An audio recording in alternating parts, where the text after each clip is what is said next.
Do you ever feel like you're waking up at the same time every single day to clock into that 9 to 5 job, and your life is feeling so bleak and boring, even though you're only in your 20s and 30s? Like, you keep thinking that this is just it, even though you have your whole life ahead of you? This video is going to give you some inspiration on some whimsical habits that you can implement into your life that will literally make you feel so youthful and joyous again, even though you have all of these adult responsibilities, because we cannot get over those. We all have them, but we still deserve to have a good life, especially in our 20s and 30s. After watching this, you will romanticize your daily life again. It won't be feeling as bleak. You will tap into your inner child and do the things that you loved growing up, and you won't ever feel bored. If you're the type of person that comes home from work every single day and just puts on a TV show and has that same routine to clock back into work the next day, this is for you. I feel like after I implemented some of these things into my life, these are very small, by the way, you can also do the same thing. I just feel so excited to wake up every single day, and I have my adult responsibilities that I handle my own routine, but I also romanticize my life with these small habits. So if this sounds like you, keep on watching. And if you don't know me, my name is Mahua. I live in New York City, and I'm trying to get you to become the best version of yourselves. So let's get into the video. I was reading a Substack article recently, and one of the articles was talking about the predictability trap. This is something made up, it's not actually a term, but the notion to it was so interesting.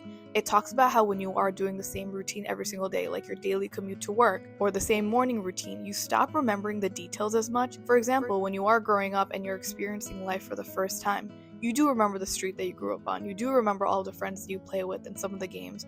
You do remember these small details. And now that you're older, you don't remember those things as much just because we've experienced it already and it's kind of a daily thing. So when you are disrupting this routine and you're experiencing mundane life for the first time, it tricks your brain into feeling like it is novelty. So the more repetitive life becomes, the more it loses that value in our brain, if that makes sense. So this video is going to give you small ways to disrupt that wiring in your brain to enjoy life again. The first thing that I love doing that feels so whimsical and fun and like I'm tapping into my inner child is having fun with fashion. Okay, I'm the type of person that loves wearing funky glasses. I have tooth gems on my teeth. I love wearing bag charms. I love my floral accessories. And these just add so much to your fashion sense. You're not following trends. You're just kind of following what makes your heart happy. Like, do you remember when you were in elementary school? I don't know about you, but I did this.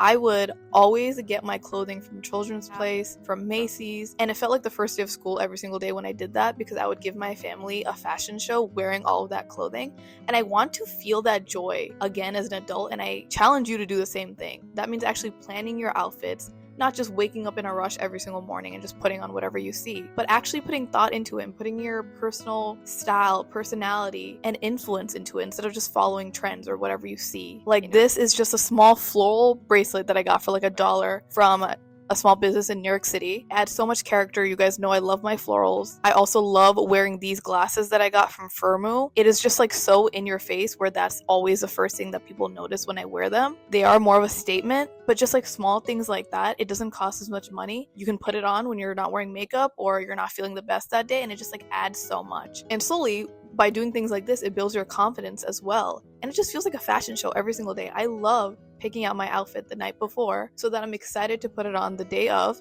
It also tricks your brain into feeling like you don't have as many decisions to make for that day, so you don't have decision fatigue. So bigger decisions that you actually do have to make, it's easier for you to do that. On that same vein, something that I've been love doing is renting my clothing on Nuuly, which is a rental website. You can get up to like 7 pieces every single month for $90. This is not sponsored, by the way. I love thrifting my clothing because you can get that uniqueness as well. But there's just so many ways to have fun with style again. When you're feeling good, you look good, everything else just comes into place as well. Something else that I challenge you to do that will make you feel so young and joyous again is having those spontaneous nights, like going to a random concert, going out to play pool with your friends.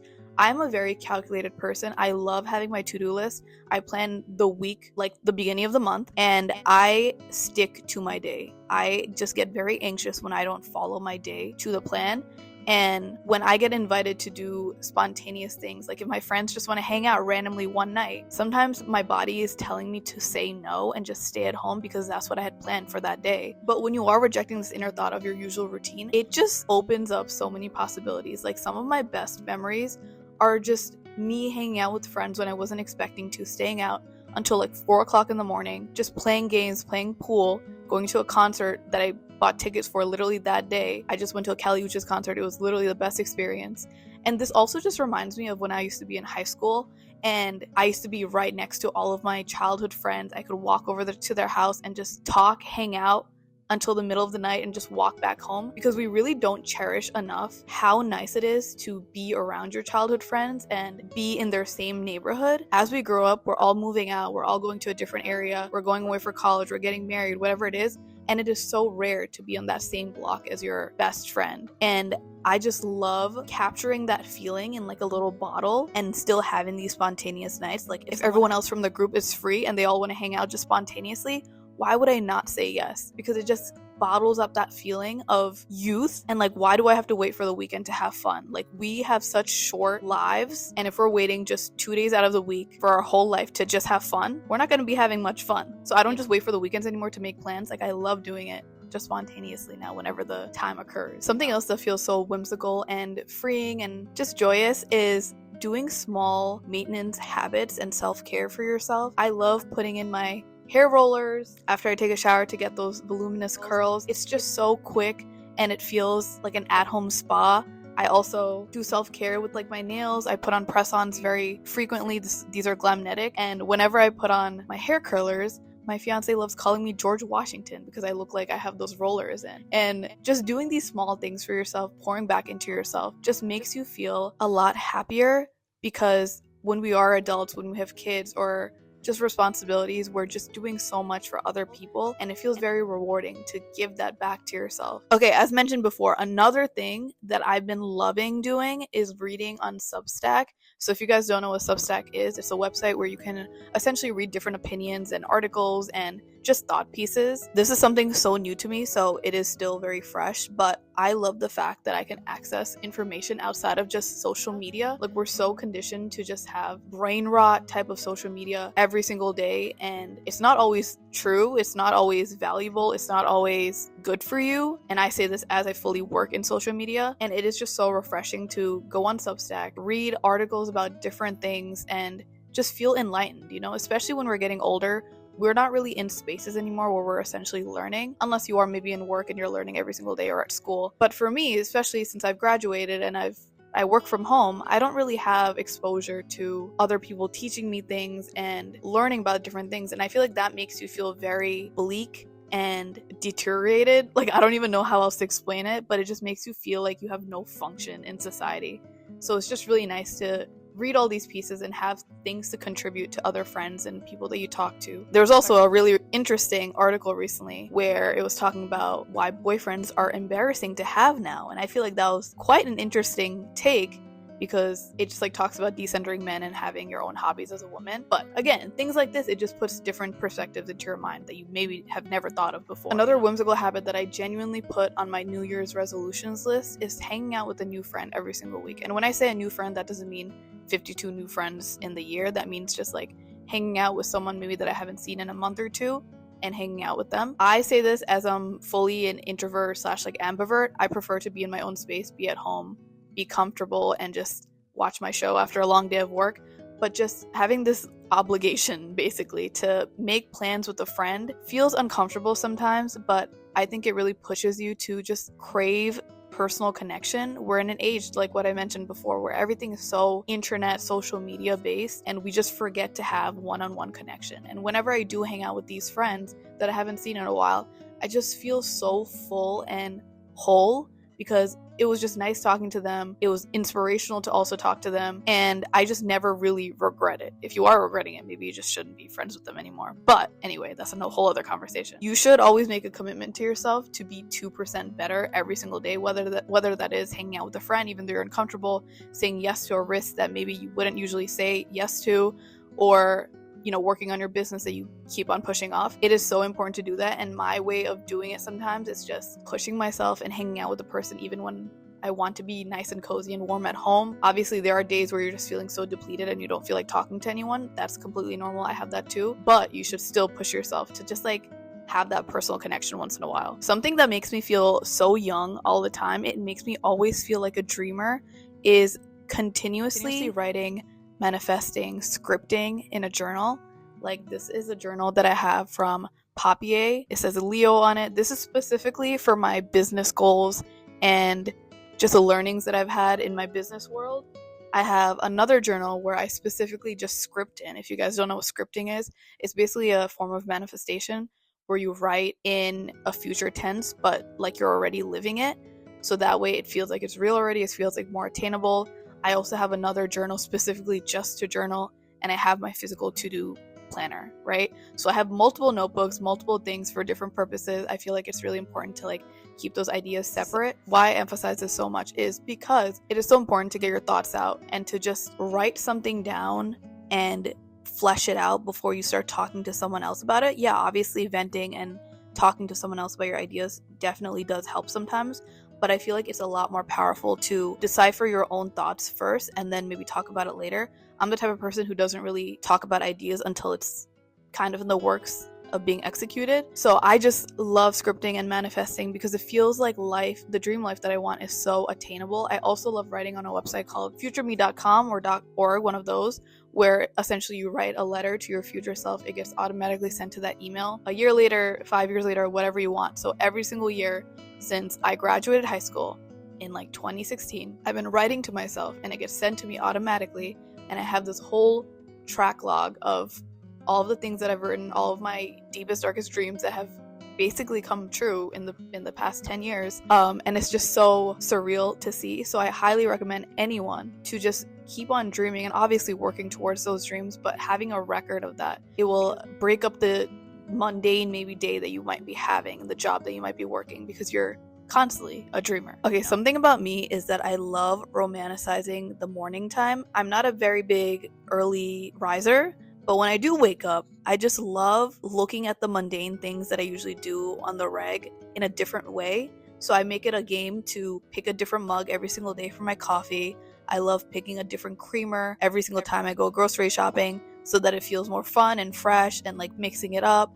I just love wearing my bright pink Juicy Couture robe because it feels warm. And then when I'm going outside for my morning workout classes or I have a meeting in the city, I love reading on the train or listening to a new podcast on the train, and it just makes my commute more fun. Like you guys know, on my page I try to include like a weekly podcast, something new, so that you guys can also learn with me. I'm always reading or listening to something that will be like educating to my mind for the most part, but I feel like doing things like this makes your commute just like a lot more interesting, makes your morning a lot more fresh, because the night before I'm just like really excited to have my own time to do the things that I really like doing. And this can look different for you, you know? It can just be you taking a different route to work and enjoying the scenery. It sounds stupid and small, but it really does help. It could be you picking up a friend and carpooling with them instead of just going solo to work. Whatever the case may be, I feel like thinking about those small things that bring you joy and implementing it in a minuscule way into your day just makes it so much more enjoyable. Another thing that is a little bit silly, but I love doing, my partner loves doing it. I have so many trinkets in the apartment and so many nicknames that I have for myself and for my partner that just makes the day so much more like funny and happy and joyous. I have names for almost like all of the trinkets that I have in my home, and like what I mentioned before, when I have my hair rollers in, my fiance calls me George Washington. When I'm a New Yorker and I'm trying to eavesdrop on any chaos that's happening outside or any apartment neighbor problems that I'm having, and I'm like really making my ear close to the door or to that person to hear what's happening, he loves calling me Curious George. We have nicknames like Piplup, Gip, Zarbob, so many different things for each other that makes it exciting when we do see each other because we don't know what the other person's going to be pulling at that time. And I feel like this just is a small, very small way to implement some fun into your life, and it's just like a lot more personal. And on that same vein, as you can see, I have a very whimsical home, very maximalist decor home. I love having color, art, just funky designs all over the apartment. I'm not a very big like white or beige type of aesthetic girl. If that's you, completely fine. That's just not my vibe. My fridge is full of magnets and souvenirs and different things. Whenever I travel, I get my mugs, I get my magnets, I get snow globes, whatever the case may be, because I just love filling my home with memories and souvenirs and just good vibes and things like that. There's actually a running joke where whenever anyone comes to the apartment, I have a lot of birds all over the place, on my shelf, on the walls. There's a running joke on how many there are in total. Right now, there's a total of 17 birds, and that's just like the minimum right now. So try to fill up your space with motivational things that feel like you. There's a lot of people who have moved in, live in their home, in their apartment, in their dorm, whatever it is, but they feel like it's not that important to put up the art or put up decor because they feel like it's expensive or it's just not important in general. Yeah, in the grand scheme of things, it's not the biggest priority, but your space has such a big say on how your mood is, how you're going to be, because it's a direct reflection of yourself, right? So if you have motivational notes all over your apartment, which I do, it makes you feel like you can actually accomplish that thing. I have so much color and art and books all over the place, and it just is a complete direct reflection of me. I can feel like I can actually be cozy and comfortable in my space after a long work day, since I do work from home and I need that separation. It doesn't feel like my workspace all the time as well, you know? Like, I like that my home feels very lived in, and I think that has such a big impact on your mood and just how you look at the day, whether you think it's boring or what. Like, the fact that I even have my easel out, my crochet kit, my paint sets, all of my books, everything is out in front of me. It acts as a decor, but it also acts as a reminder for all of the things that I can do if I'm ever feeling bored. Like, it's a way for me to actually express myself, all healthy. It's not just like brain rot, doom scrolling on social media. So I think using your hobbies as a way to also display art is a beautiful way to remind you that there are so many other options than just like watching TV or coming home and scrolling on your phone, you know? Something else that I have been loving doing is carrying around a sketchbook whenever I travel. I feel like this is such a great way to be present when you are traveling because you don't get that many distractions. And it is so cute when I see people on the subway or at the park by themselves doing a solo date. You guys know I love my solo dates. And they're just crocheting by themselves. They're coloring in a coloring book. They're all adults, by the way. And they're just really nurturing their inner child. I don't know about you, but I was an artist growing up. I used to love drawing and being in my art classes. There was a period of time where I didn't have much time to do that, again, because I was an adult and I had to focus on college and just real life. And then I had a point where I was like, why am I letting go of this version of myself that I love so much, that brought me so much joy, just because I feel like I'm 20 years old and I have to grow up? Growing up doesn't mean letting go all of your passions and of all your inner desires, you know? So I came back to art. I still implement it in my life, even though I am busy. I still try to find a way to implement it without making as many excuses, because yeah, our inner critic is going to always come out. We're always going to feel like we're not good enough. We're going to feel like we're too old for this, or there's better people out there. People are judging us, whatever it may be. But it's not about showing it off to other people. It's for yourself, and it's up to you to make time for it, whether it's 5 minutes a day, whether it's just a couple minutes throughout the week. It's up to you to actually want to do it. So anyway, this is a sketchbook that I carry around with me. This is specifically for my watercolors. My best friend brought it from Bangladesh. And yes, it is hand embroidered. And then this sketchbook is actually just from Amazon. It's a moleskin. This is for my pen and pencil drawings. And this could look different for you, but I feel like it is so important to have something that you carry with you so that when you have that mindless time on your commute or when you're waiting on a long line for the theater or whatever it is, you can do something else besides just scrolling and just be okay with your own company. The next one is, I love doing this. I discovered this way too late in my 20s, but I love playing board games. We are a very big game friend group. My partner and I, we love when friends come because we are always playing Mario Party. We're always playing Mafia. We're not really strangers. And there's another game that we just got that I can't remember the name, even though we play it every single time. But we are obsessed with this. We love playing it. You guys know I also have a recent obsession with Fortnite that I play by myself after a long day. But it is just so nice to, again, be unplugged and be playing this game. It's so interactive. You're learning about the other person's like competitiveness, and I think we should bring back games. Like, it is just so much fun as an adult. Oh, the other game that I was talking about is Chameleon. We love playing Chameleon. Okay, the last thing that I'm going to talk about right now is doing handmade gifts and DIYs more.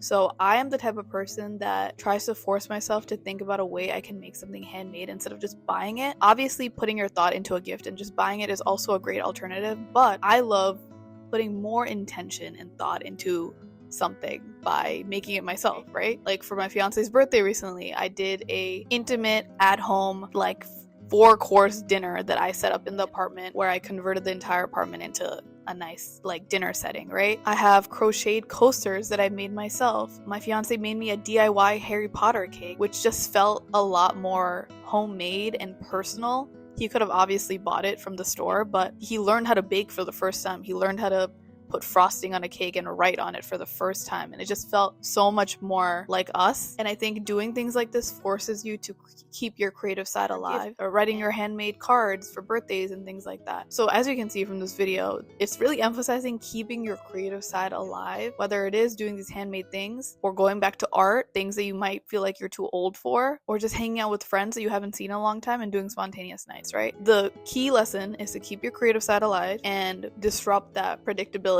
trap, right? Disrupt your wiring in the brain of what someone your age should be doing, someone that has a routine already. So anyway, that is it for me. I hope this gave you some inspo on some of these whimsical habits that you can implement into your life that will literally reverse your aging. I'm 27 years old right now, but I feel like I am still in my teens, but getting better. Like, I know a lot of people have this negative outlook for life after they get older, after they pass like 25, after they graduate college, because they feel like it's going downhill from there. But I feel like life is getting so much better.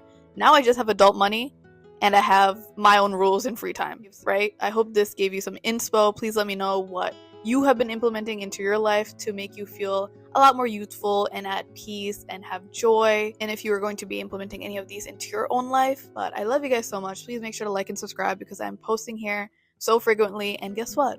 Your girl is getting married very soon, so that content is coming up sooner than you think, actually. Very soon. You can also follow me on my Instagram and TikTok. It's at Mahua Khan. Again, you'll see so many updates there. I post literally every single day. You cannot get rid of me. And we also have our podcast called Difficult-ish. We post every single week. You can listen on Spotify, Apple, all streaming platforms, or watch on YouTube. I also have my website where something new is coming out also very soon. I love doing all of these major life events at the same time together. That is labyrinthof.com, and please keep me in your thoughts and prayers for all the things that I'm doing. But I love you guys so much, and I will see you in next week's video.